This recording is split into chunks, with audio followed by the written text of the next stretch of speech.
पकडली आणि त्या गावकऱ्यांनी त्यांना खूप दिलेला आणि त्याचं त्यांची गाडी देखील पकडण्यात आली आणि त्यांनी मागवायचं त्यांनी आधी आता पाहतो केलेलं आहे त्यामध्ये कबुली दिलेली आहे आणि यानंतर वाल्मिक कराड देखील या खंडणी प्रकरणामध्ये असल्याचं स्पष्ट झालेलं आहे। या ठिकाणी आता पोलिसांकडून कुठल्याही क्षणी आरोपींना बाहेर काढलं जाऊ शकतं। या ठिकाणी पोलिसांच्या ज्या हालचाली आहेत त्या आपल्याला पाहायला मिळत आहेत। या ठिकाणचं जे गेट होतं, जे पाठीमागच्या बाजूचं गेट आहे केज पोलीस स्टेशनचं, ते आता उघडण्यात आलेलं आहे आणि कुठल्याही क्षणी आरोपींना बाहेर आणलं जाऊ शकतं। आरोपींना देखील आता बाहेर आणण्यात आलेलं आहे आणि त्यांना आता केजच्या न्यायालयामध्ये हजर केलं जाणार आहे। यामध्ये जयराम चाटे, विष्णू चाटे, महेश केदार यांचा सहभाग आहे। हे आरोपी आहेत, हे चारही आरोपी जे आहेत ते आता न्यायालयामध्ये हजर केले जाणार आहेत। यानंतर कोर्टामध्ये काय सुनावणी होते, यामध्ये युक्तिवाद काय केला जातो हे पाहणं अतिशय महत्त्वाचं असणार आहे। कोर्टात हजर केलं लागलेलं आहे। या गाडीमधून आता कोर्टाकडे या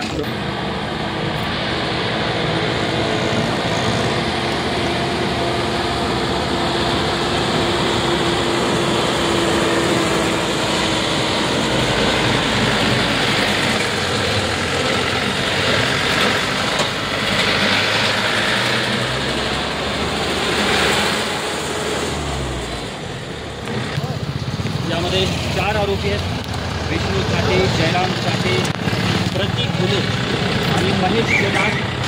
चार आरोपी त्यांना न्यायालयात हजर केलं जाणार आहे। त्यांची आज कोठडी संपत असल्याने त्यांना न्यायालयात हजर केलं जात आहे।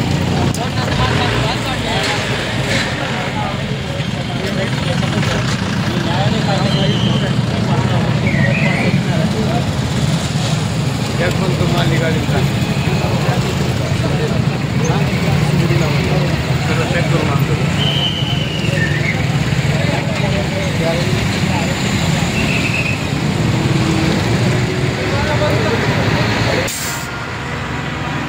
घेतलेला आता इथे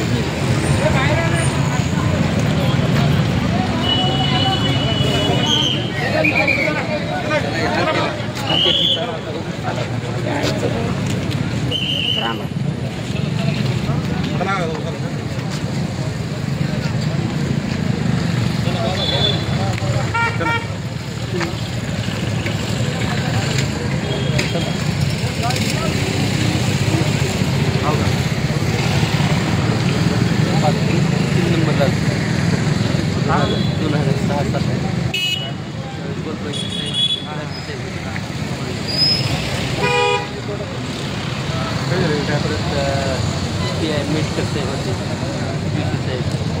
जल्दी सुरुवातीपासून स्वीकार का त्यांनी एक हो